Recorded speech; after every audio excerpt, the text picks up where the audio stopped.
Hey,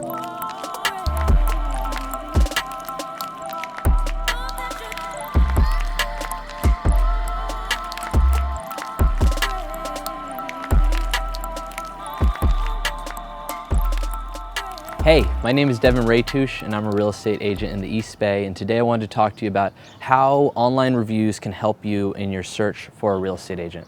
And so online now you can find reviews for everything: restaurants, parks, and real estate agents have invested a lot in building online portfolios of their client reviews.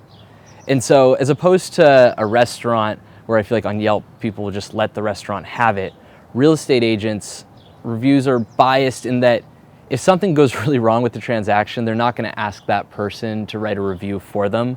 So you usually just see a lot of 5-star reviews and then maybe a couple of 1-star reviews.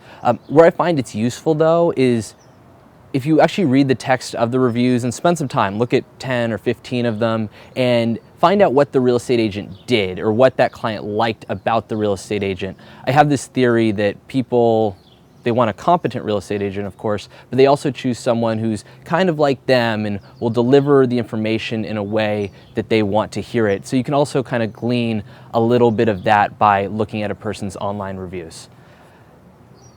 As I said, it's a very biased way to look at it just because real estate agents are only gonna ask for the review when they think it was kind of that 5-star experience. So just use that as one of the data points in your search for a real estate agent. Make sure you're looking at their marketing, take a look at their online reviews, and then also look at the areas in which they sell property.